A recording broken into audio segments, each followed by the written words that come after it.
Hi అండి, నమస్కారం అండి. మీరు చూస్తున్నారు కథాలోకం. వినోదం, విజ్ఞానం మరియు అద్భుతమైన కథల ప్రపంచం మన కథాలోకం. ఈరోజు మీకోసం సరికొత్త కథతో మీ ముందుకు వచ్చాను. అదేంటో చూసేద్దామా? అనగనగా ఒక చిన్న గ్రామంలో సుధా అనే ఆమె ఉండేది. ఆమెకు 2 కూతుర్లు. వాళ్ళు ఎంత పేదవాళ్ళంటే కొన్నిసార్లు తినడానికి తిండి కూడా దొరికేది కాదు. సుధా పొద్దున్నే లేచి పొలానికి వెళ్ళి కష్టపడినా వచ్చే డబ్బులు ఏ మూలకి సరిపోయేవి కావు. ఆమె ఆకాశం వైపు చూసి కన్నీళ్లు పెట్టుకునేది. దేవుడా, నా పిల్లల తర్వాత ఇంతేనా? ఇప్పటికీ ఇలా ఆకలితోనే బతకాలా అని బాధపడేది. ఒకరోజు సాయంత్రం సూర్యుడు అస్తమిస్తున్న వేళ ఒక వింత జరిగింది. ఇక్కడి నుంచో ఒక అద్భుతమైన హంస ఎగురుకుంటూ వచ్చి వాళ్ళ ఇంటి పైకప్పు మీద వాలింది. అది మామూలు పక్షి కాదు. దాని రెక్కలు బంగారంతో తలతలా మెరుస్తున్నాయి. సుధా, ఆమె కూతుళ్ళు భయంతో వణికిపోయారు.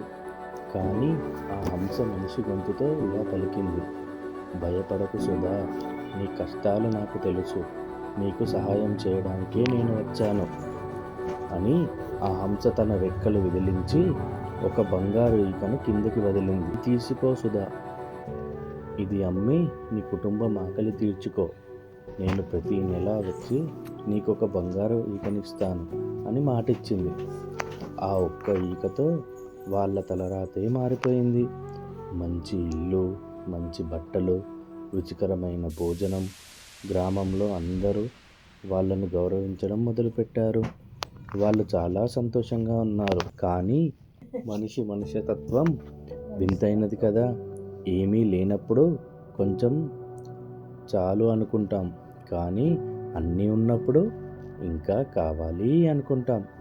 సుధకు కూడా దురాశ పుట్టింది. ఒకరోజు రాత్రి తన కూతుళ్ళతో ఇలా అంది, ఈ హంస నెలకు ఒక ఈక మాత్రమే ఇస్తుంది. ఒకవేళ అది రావడం మానేస్తే మళ్ళీ మనం పేదవాళ్ళు అయిపోతాం కదా. అందుకే ఒక ఉపాయం చెప్పింది. ఈసారి అది రాగానే దాన్ని పట్టుకొని అన్ని ఈకలు ఒకేసారి పీకేద్దాం. అప్పుడు మనం ఒక్క రోజులోనే కోటీశ్వరులం అయిపోవచ్చు. కూతుళ్ళు భయపడ్డారు. వద్దమ్మా, అది మనకి సహాయం చేసింది, దాన్ని చంపొద్దు అని బ్రతిమిలారారు. కానీ సుధ వినలేదు. ఆమె కళ్ళు అత్యాశతో మూసుకుపోయాయి. మరుసటి రోజు సాయంత్రం ఎప్పటిలాగే ఆ బంగారు హంస వచ్చింది. అది కిందకు దిగగానే సుధ ఒక్క ఉదుటున దాని మీద పడి దాన్ని గట్టిగా పట్టుకుంది. ఆ పక్షి పాపం గిలగిలా కొట్టుకుంటున్నా వినకుండా నిర్దాక్షిణ్యంగా దాని బంగారు ఈకలన్నీ పీకేసింది. అప్పుడు ఒక విచిత్రం జరిగింది. ఆ బంగారు ఈకల హంస శరీరం నుండి వేరు కాగానే అవి మామూలు తెల్లటి ఈకలుగా చెత్తలా మారిపోయాయి. నొప్పిని భరిస్తూ ఆ హంస ఎగిరి ఇంటి పైకప్పు మీద కూర్చుంది. దాని ఒంటి మీద మళ్ళీ ఈకలు వచ్చాయి. కానీ అవి బంగారు రంగులో లేవు, మామూలు తెలుపు రంగులో ఉన్నాయి.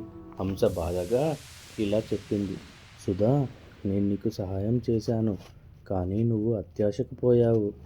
బంగారు ఈకలు ప్రేమతో ఇస్తేనే బంగారంలా ఉంటాయి. బలవంతంగా లాక్కుంటే అవి మట్టితో సమానం. ఇక నేను ఎప్పటికీ తిరిగి రాను. ఆ మాట చెప్పి హంస ఆకాశంలోకి ఎగిరిపోయింది. సుధా చేతిలో ఇప్పుడు మిగిలింది కేవలం పనికిరాని తెల్ల ఈకలు మాత్రమే. ఒక్కసారిగా ధనవంతులం అవ్వాలనుకుని ఉన్న అదృష్టాన్ని కూడా కాలదన్నుకుంది. వాళ్ళ డబ్బులు అయిపోయాయి. మళ్ళీ పేదరికం మొదలైంది. ఓ ఫ్రెండ్స్, ఈ కథలో నీతి ఏంటంటే అత్యాశ దుఃఖానికి చేటు. ఉన్నదాంతో తృప్తి పడదాలి, లేకపోతే ఉన్నది కూడా పోతుంది. Thank you for watching. బాయ్.